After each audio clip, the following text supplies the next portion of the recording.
विपक्ष की अपनी रणनीति चल रही है और तैयारियां चल रही हैं। 2024 के लिहाज से बीजेपी जबरदस्त तैयारियां कर रही है। एक के बाद एक कामयाबी मिली। प्रधानमंत्री मोदी का चेहरा है, लिहाजा बीजेपी की ताकत ज्यादा दिखाई पड़ती है। विपक्ष को एक होना पड़ेगा क्योंकि केंद्र में कोई दल नहीं दिखाई देता। जैसे जैसे कांग्रेस कमजोर हुई, कांग्रेस का अंदरूनी घमासान गहराया, वैसे वैसे बीजेपी की ताकत बढ़ी। लेकिन इससे ताकत मिली है विपक्ष के छोटे छोटे दलों को, और अगर ये एक साथ आते हैं तो एक बड़ी ताकत बन सकते हैं। चेहरों की बात करें तो केसीआर, ममता बनर्जी, नीतीश कुमार, अखिलेश यादव, मायावती, शरद पवार, बहुत सारे चेहरे दिखाई देते हैं। किसी एक चेहरे पर सहमति बनेगी? कुछ तो पक रहा है और उसका अंदाजा लगाया जा सकता है उन मुलाकातों से जो एक के बाद एक विपक्ष के इन नेताओं के बीच में हो रही है। उदाहरण के लिए तेलंगाना के मुख्यमंत्री केसीआर, जिनका नाम के चंद्रशेखर राव है, कि बिहार के मुख्यमंत्री नीतीश कुमार से मुलाकात को लेकर राजनीति गर्मा गई है। केसीआर ने पटना में मुख्यमंत्री नीतीश कुमार और उप मुख्यमंत्री तेजस्वी यादव से मुलाकात की। दोनों के बीच हुई ये मुलाकात तरह तरह की अटकलों के बाजार को गर्म कर रही है। माना जा रहा है कि इस मुलाकात से नीतीश कुमार को फायदा मिलेगा और उनका नाम पीएम पद की रेस में और आगे बढ़ेगा। केसीआर नीतीश की मुलाकात पर बीजेपी नेता सुशील मोदी ने भी तंज कसा है, यानी बीजेपी की नजर भी इस मुलाकात पे है। बिहार के पूर्व उप मुख्यमंत्री और बीजेपी के राज्यसभा सांसद सुशील कुमार मोदी का कहना है कि तेलंगाना की टीआरएस भी बिहार के आरजेडी की तरह भ्रष्टाचार में डूबी परिवारवादी पार्टी है और इसके नेता चंद्रशेखर राव जनाधार खो चुके हैं। सुशील कुमार मोदी ने कहा, तेलंगाना के मुख्यमंत्री केसीआर भी लालू प्रसाद की तरह परिवारवाद और भ्रष्टाचार में डूबे हुए हैं। उनका जनाधार खिसक रहा है और नीतीश कुमार से उनका मिलना विपक्षी एकता के कॉमेडी शो का ताजा एपिसोड होगा। विपक्षी एकता का कॉमेडी शो, बीजेपी इसको ये कह रही है, लेकिन विपक्षी एकता पर बीजेपी की नजर है। बिहार से केंद्र के लिए विपक्षी गोलबंदी की तैयारी क्यों हो रही है, उसको भी समझना जरूरी है, क्योंकि महागठबंधन का प्रयोग यहां पे हुआ और सफलतापूर्वक होता दिखाई दिया है। सीएम नीतीश कुमार से मुलाकात के दौरान चंद्रशेखर राव यानी केसीआर देश में वर्तमान और भविष्य की राष्ट्रीय राजनीति पर चर्चा करते हुए दिखे। उम्मीद है कि दोनों नेता साल 2024 में होने वाले आगामी लोकसभा चुनाव के मुद्दे पर भी चर्चा कर सकते हैं और चर्चाएं चल रही हो इनके बीच में। बीजेपी को केंद्र की सत्ता से बेदखल करने के लिए विपक्षी दल तैयार हो रहे हैं।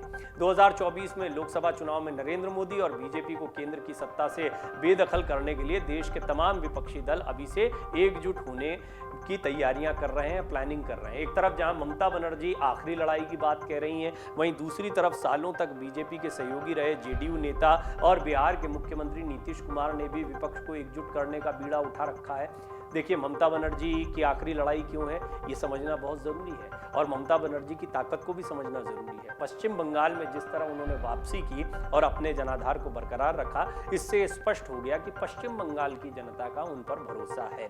लिहाजा उन्हें उम्मीद है कि विधानसभा चुनाव की तरह उन पर भरोसा जताएगी पश्चिम बंगाल की जनता लोकसभा चुनाव में भी, और लोकसभा चुनाव में पश्चिम बंगाल की जो सीटें हैं वो महत्वपूर्ण रहने वाली हैं। ममता बनर्जी ने बीते दिनों कहा है कि 2024 के लोकसभा चुनाव में केंद्र की सत्ता से बीजेपी को हटाना है, उनकी ये आखिरी लड़ाई है। उन्होंने ये भी कहा कि केंद्र की सत्ता से बीजेपी को बाहर करने के लिए दिल्ली की वो उनकी आखिरी लड़ाई होगी। वो खुद मान रही है इस बात को। हालांकि सभा के दौरान उन्होंने कांग्रेस की घटती ताकत का भी उल्लेख किया। उन्होंने कांग्रेस को याद दिलाया कि 1984 के लोकसभा चुनाव के दौरान जिस कांग्रेस को 400 से ज्यादा सीटें मिली थी, आज वो कांग्रेस 3 अंकों तक भी नहीं पहुंच पा रही है। क्यों कहा? खुद कांग्रेस में थी और कांग्रेस में अपमान की बात कही थी, टूटकर अलग होकर नई पार्टी बना ली थी। हमेशा से इस बात का विरोध करती रही कि एक ही परिवार के इर्द गिर्द राजनीति घूमती है। कांग्रेस से बिल्कुल इतर अपनी राजनीति की बहुत सक्सेसफुल शुरुआत की।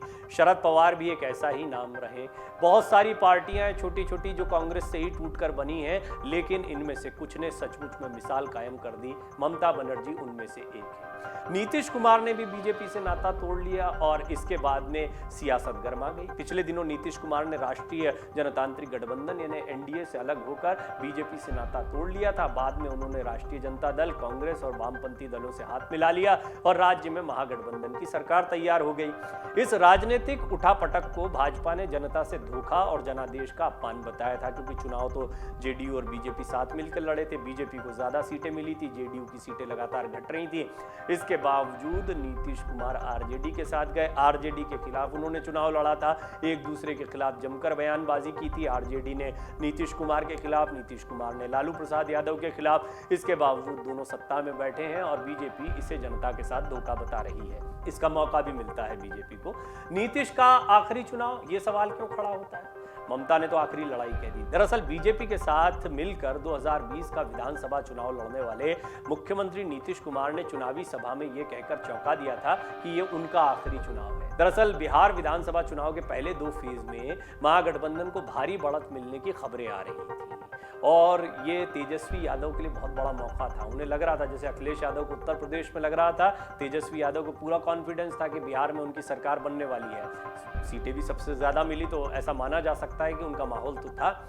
ऐसा लगने लगा था कि बिहार में तेजस्वी यादव के नेतृत्व में महागठबंधन की सरकार बन सकती है, उसमें जेडीयू नहीं थे। लिहाजा नीतीश कुमार ने चुनाव के अंतिम दौर में एक सभा के दौरान कहा था कि ये उनका अंतिम चुनाव है। इसको इमोशनल कार्ड भी माना जा रहा है या उनके दिमाग में कुछ चल रहा था। बिहार में विकास के कुछ काम अधूरे रह गए जिन्हें पूरा करने के लिए उन्हें एक मौका और चाहिए, इस बात की मांग की थी उन्होंने।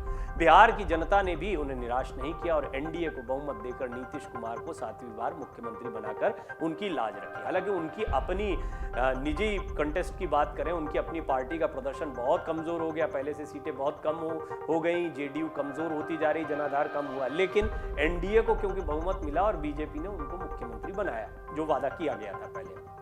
अब नीतीश कुमार उसी बीजेपी को दरकिनार कर अपने चिर प्रतिद्वंदी और घोर विरोधी राष्ट्रीय जनता दल के साथ मिलकर बिहार में सरकार पलट चुके हैं। तो इसको लेकर ये भी कयास लगाए जा रहे हैं कि आगामी चुनाव में इसका क्या इम्पैक्ट होगा। जिन लोगों ने बीजेपी और जेडीयू का साथ देखकर वोट किया था, वो अगली बार क्या करने वाले हैं? आरजेडी का अपना जनाधार है, क्या वो जेडीयू को अपने साथ लेकर चुनावी मैदान में उतरेगी? हालांकि इसकी बहुत आसार कम लगते हैं, थोड़ा सा इंतजार करना होगा।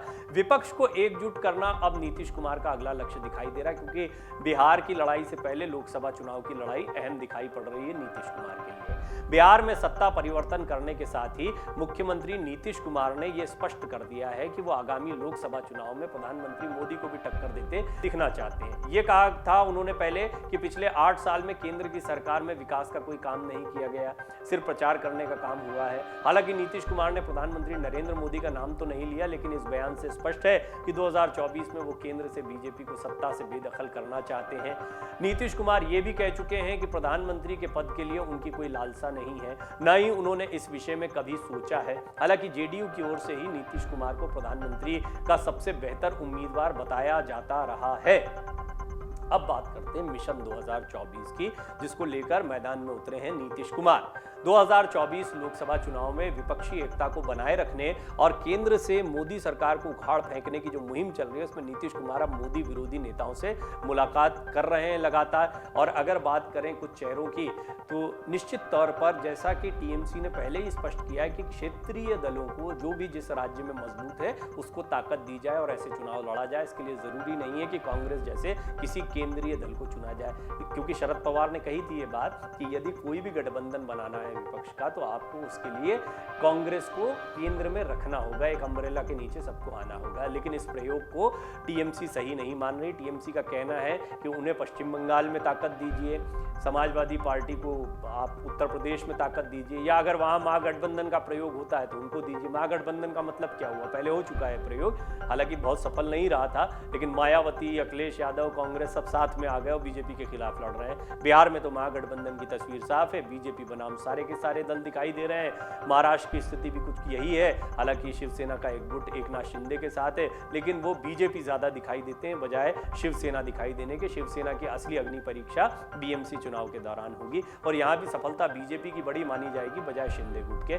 खैर, क्या होते हैं परिणाम, क्या होते हैं आगे के फैसले, ये तो आने वाला समय बताएगा। लेकिन ये स्पष्ट हो गया है कि क्षेत्रीय दल अपने अपने स्तर पर कोशिशें करेंगे और एक जगह पर वो आपस में ये सहमति बनाकर रखेंगे कि कैसे एक दूसरे को फायदा पहुंचाना है। हालांकि ये रणनीति कितना काम करेगी, ये थोड़ा मुश्किल है। ये वजह इसलिए सामने आती है, पश्चिम बंगाल की राजनीति को समझिए, वहां पर जो ममता बनर्जी का प्रभाव है वो उत्तर प्रदेश में नहीं दिखा, या फिर कहीं और देखने को नहीं मिलता है। गोवा में भी चुनाव लड़ी थी, वहां भी नहीं देखने को मिला। इसी तरह से अगर एनसीपी की बात की जाए तो गोवा या महाराष्ट्र के आसपास के क्षेत्रों को छोड़ दिया जाए तो कोई प्रभाव देखने को नहीं मिलता। समाजवादी पार्टी कोशिश कर रही है, मध्य प्रदेश में पैर पसार रही है, बहुजन समाज पार्टी भी इसी तरह अलग अलग रहा, लेकिन जो असली प्रभाव होता है या ताकत होती है तो उत्तर प्रदेश के बाहर बहुत कम देखने को मिलती है। लिहाजा केंद्र में बैठी बीजेपी जो अलग अलग राज्यों में भी विधानसभा में इस वक्त है और अच्छी खासी ताकत के साथ है, उसको चुनौती देने के लिए क्या लोकसभा में विधानसभा चुनाव जैसी रणनीति बनाएगी और बनाई जाएगी, और अगर ऐसी कोई रणनीति बनाई जाती है तो वो कितनी कारगर होगी, ये बहुत बड़ा सवाल है। लेकिन केसीआर नीतीश कुमार का मिलना, ममता बनर्जी, नीतीश कुमार, अखिलेश यादव, शरद पवार, केसीआर और जितने भी गैर एनडीए दल हैं उनका एकजुट हो जाना और किसी रणनीति पर काम करना, ये कुछ परिणाम लेकर आ सकता है और 2024 में एक बड़ी चुनौती बीजेपी के सामने पेश कर सकता है। इसी के प्रयासों में तमाम विपक्षी दल के नेता जुटे हुए हैं। डाउनलोड करें अमर उजाला ऐप और पाएं खबरें लगातार। अगर आप ये वीडियो YouTube पर देख रहे हैं तो हमारे चैनल को सब्सक्राइब करें और बेल आइकन को दबाना ना भूलें। अगर आप Facebook पर ये वीडियो देख रहे हैं तो हमारे पेज को लाइक करें।